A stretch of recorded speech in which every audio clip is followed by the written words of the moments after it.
Donc bonjour, Estelle Faye, je suis autrice de romans et de nouvelles dans plein de genres de l'imaginaire, science-fiction, fantastique, fantasy, pour enfants, ados, adultes. Je fais aussi du post-apo, pas glauque, du space opéra et là je vais bientôt avoir mon premier roman d'horreur. Avec un côté historique quand même derrière, j'adore l'historique.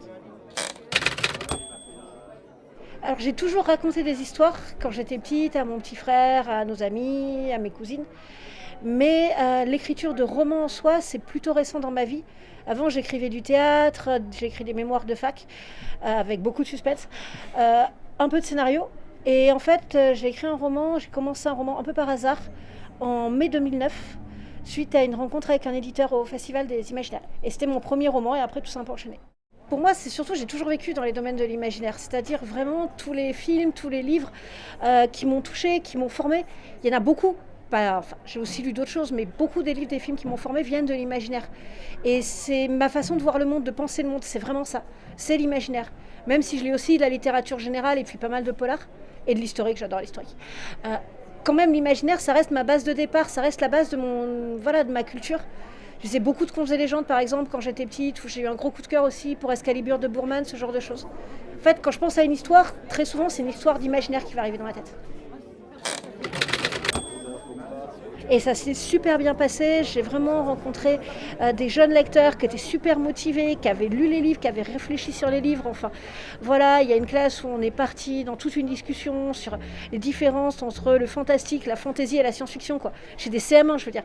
Voilà, enfin, il y a eu aussi des grandes discussions sur est-ce qu'on préfère les séries ou les romans uniques, donc sur quelles fins on préfère, les fins heureuses, les fins tristes, les romans ouverts ou fermés. Enfin, c'était vraiment, il y a eu plein de discussions littéraires.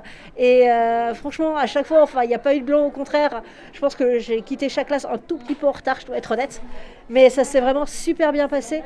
On sent qu'il y a vraiment un très très gros travail qui a été fait en amont. Et que vraiment tout le monde est impliqué. Et ça fait super plaisir. Alors là, disons, mon dernier titre qui est sorti, c'est le Drakkar éternel qui doit arriver cet après-midi. Et c'est un roman pour adolescents où des ados de notre époque se perdent sur l'océan et vont être secourus par un véritable équipage viking.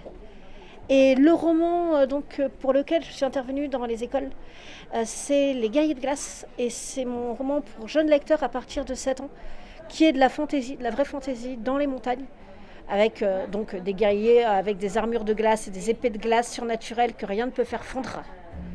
Et c'est un roman qui est devenu une série maintenant aussi, pour les plus jeunes lecteurs et les moins jeunes aussi. Et là, mon actualité du moment, c'est le Drakkar éternel dont j'ai parlé. Et là, en plus, depuis très exactement hier, je peux parler de la couverture de mon prochain roman adulte qui a été dévoilé hier sur les réseaux sociaux et partout. Et qui sera donc Un reflet de lune, deuxième roman dans mon univers de post-apo, pas glauque du tout, je le jure, avec un côté roman noir, un côté cabaret, dans une ville devenue une sorte de ville monstre et des enquêtes étranges. Et donc ce roman va sortir en janvier chez ActuSF, un éditeur qui en plus est aussi sur le festival parce que la vie est super bien faite. Oui, c'est la première fois que je viens à Lambesc, j'en ai entendu beaucoup de bien par des collègues. Et dont Jean-Luc Marcassel qui me dit de dire bonjour aux organisateurs. Et effectivement, pour l'instant, c'est vraiment aussi cool qu'on m'a dit.